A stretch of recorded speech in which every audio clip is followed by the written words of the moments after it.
My mom looked me straight in the eye and said, "You'll never own a house like your brother." I didn't argue. I didn't yell. I just nodded and let those words burn into my brain. 3 years later, I handed a cashier's check for $5.2 million to a realtor cash while my brother's mortgage application was still pending. Yeah, they don't call me the failure anymore. If you've ever been told you'll never be good enough by your own family, your own parents stick around. This story isn't just about revenge. It's about taking every ounce of pain, every insult, and turning it into power. Hit that like button, subscribe, and get ready for a story that proves sometimes the best revenge is success. Growing up, I was the invisible child. My older brother, Ryan, was the golden one. Straight A student, star athlete, the kid whose trophies filled the living room shelf. I was the quiet one, the kid whose drawings got tossed into the junk drawer while my brother's math certificates went in golden frames that my parents never said it out loud, but it was obvious who they loved more. My mom called Ryan her miracle boy. My dad called him the one who'll make us proud, and me. I was the one they sighed about, the one they said still hasn't figured it out. It's funny how you can remember exact phrases. Like little knives that never fully stop cutting, you'll never be like your brother. Ryan just has a gift for success. You're more of a dreamer. That word dreamer was their polite way of saying failure. When Ryan graduated college with honors and landed a job at a big accounting firm, the house turned into a shrine for him. My mom hung his diploma right above the fireplace. My dad gave him the keys to his old BMW. And me? I was still working part-time at a coffee shop, trying to get my freelance web design gig off the ground at dinners. They'd brag about Ryan's new apartment, his promotion, his professional clothes. Then they'd turn to me and ask if I was still doing that computer thing. It was humiliating, but I stayed quiet. I smiled, cleaned the dishes, and said, "Yeah, still doing the computer thing." Because deep down, I knew something they didn't. I had a plan. It started small. Just me, my laptop, and a handful of clients who needed websites for their local businesses. I'd stay up till 3 a.m. teaching myself coding, marketing, SEO, anything that might help me get ahead. But to my parents, none of it was real. One night, I overheard them talking in the kitchen. I wasn't supposed to. I'd gone downstairs for a drink, and I froze when I heard my name. Mom's voice. "I'm worried about him. He's lost." Dad's reply. "He just doesn't have what Ryan has. He's never going to have stability." Then my mom said it. The line that would stick with me forever. "He'll never own a house like his brother. He just doesn't have that kind of future." I remember standing in the dark hallway, my throat tight, my heart pounding so loud it drowned out their words. I wanted to scream, to burst in and shout, "Watch me." But I didn't. I just stood there, memorizing every syllable. That was the night I decided I would make them eat those words. Over the next few years, I poured everything into my business. Every client led to another. Every small project became a portfolio piece. I stopped caring about sleep, social life, even weekends. My friends called it obsession. I called it purpose. And slowly, things began to change. A local bakery hired me to redesign their online store. Sales tripled. They told everyone about me. Soon I was building sites for restaurants, photographers, even real estate firms. Then I landed a massive contract. A tech startup needed branding, design, and a marketing strategy. They paid me $30,000 upfront. That check changed my life. I reinvested it all, built a small remote team, hired developers overseas, and started my own digital agency. For the first time, I was leading something real, something mine, but my parents. They didn't notice, or maybe they didn't want to. They'd ask how business was going, but their tone was always the same, half interested, half skeptical. My dad would joke, "You making Zuckerberg money yet?" And my mom would laugh like it was cute that I was still chasing fantasies. Meanwhile, Ryan was thriving, or so they thought. He got engaged to a woman named Stephanie, who my mom adored. They bought a townhouse together, and every Sunday, my parents would brag about their power couple. I wasn't jealous of his success. I was jealous of the recognition. I wanted one dinner, just one, where my parents would look at me the way they looked at him. With pride, but instead, I got reminders.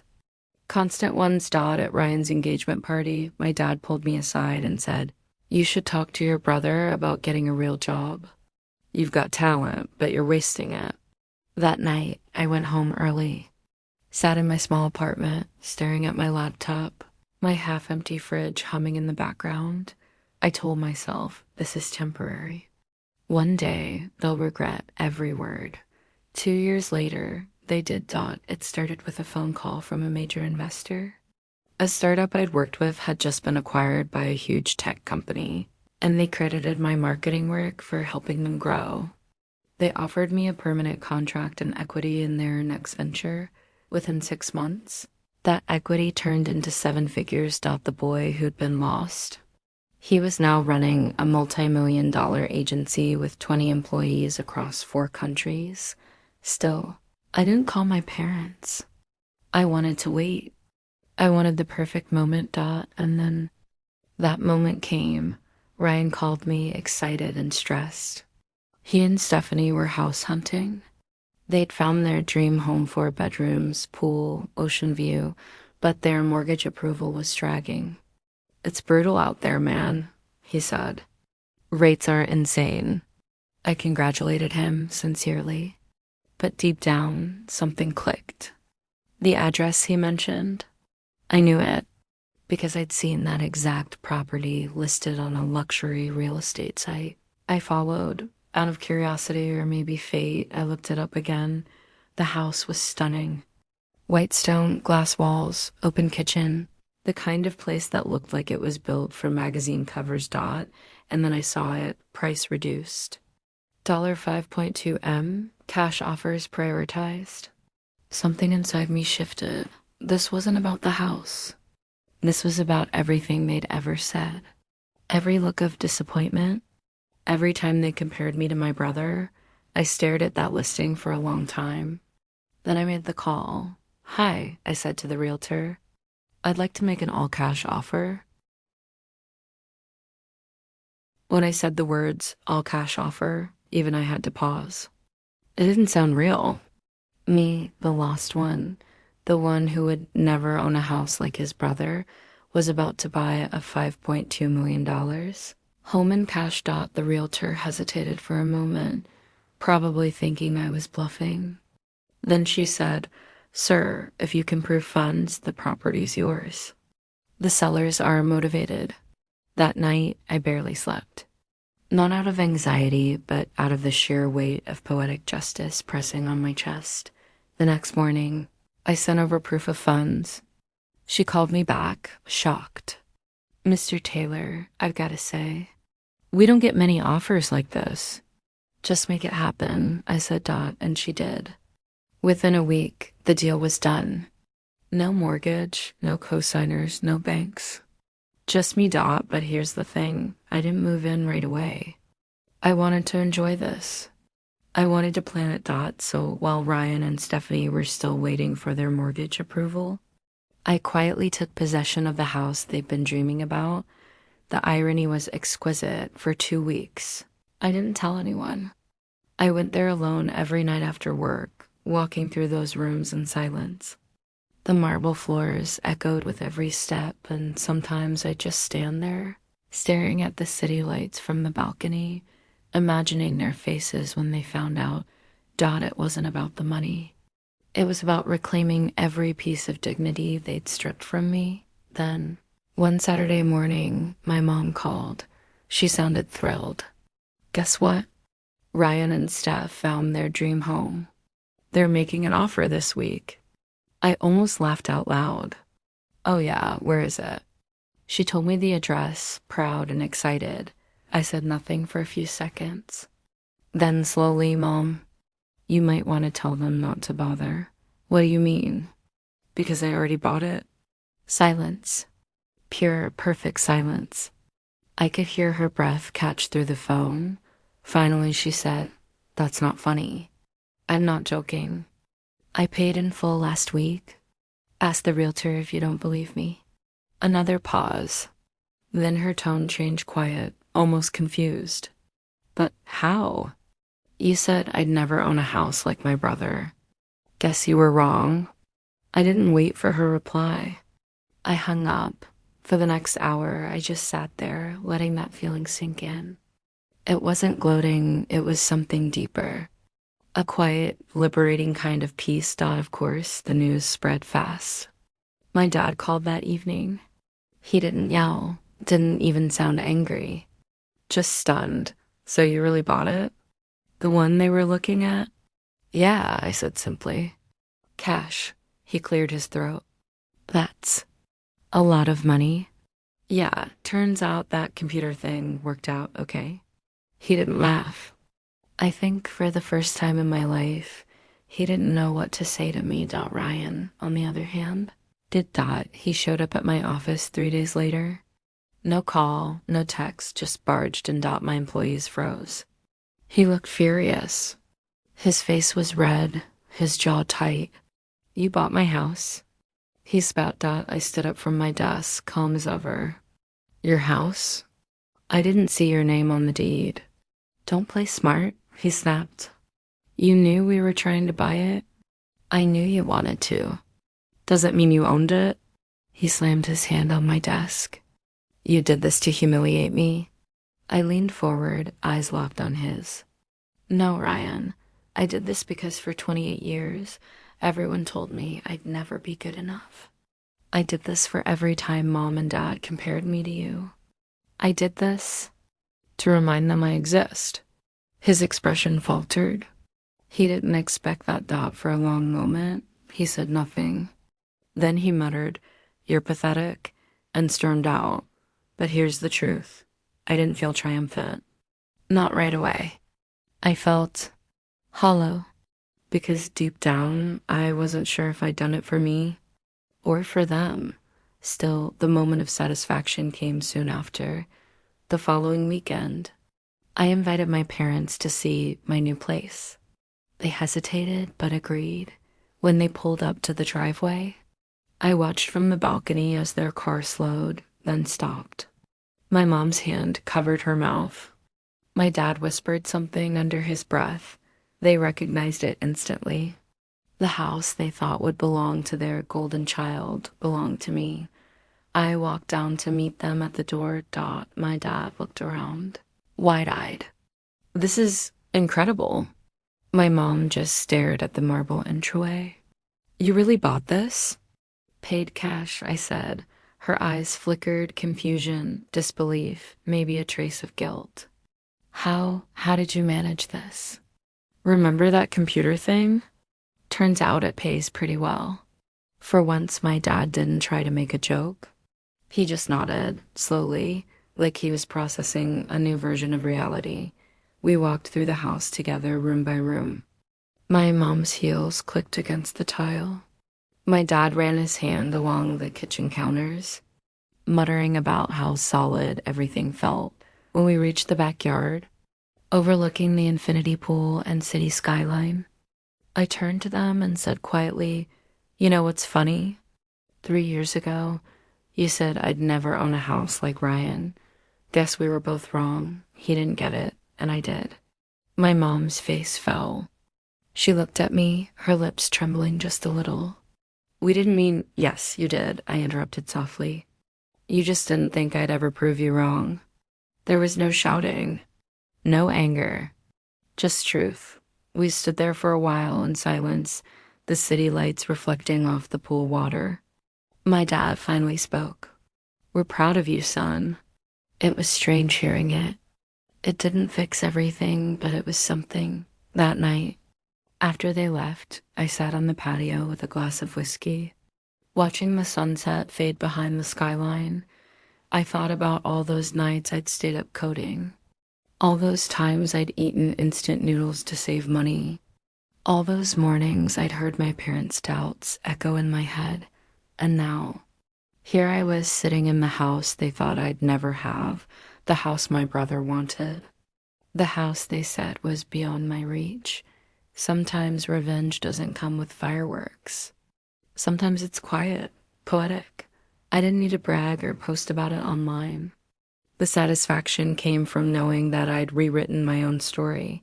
A few weeks later, something unexpected happened. Ryan called me again. I almost didn't answer, but curiosity got the better of me. "Hey," he said, his tone softer this time. "Listen, I overreacted. I was pissed off, but I shouldn't have said what I said." I stayed silent. He said, "You proved them wrong, man. I mean it. You did what nobody thought you could." I respect that.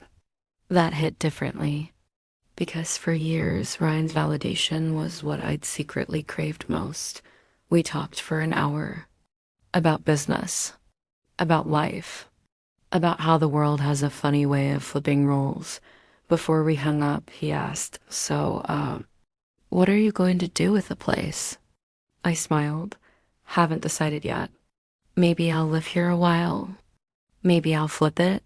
He chuckled. "Of course you will." Always thinking ahead. For the first time in a long time, the conversation felt like two equals.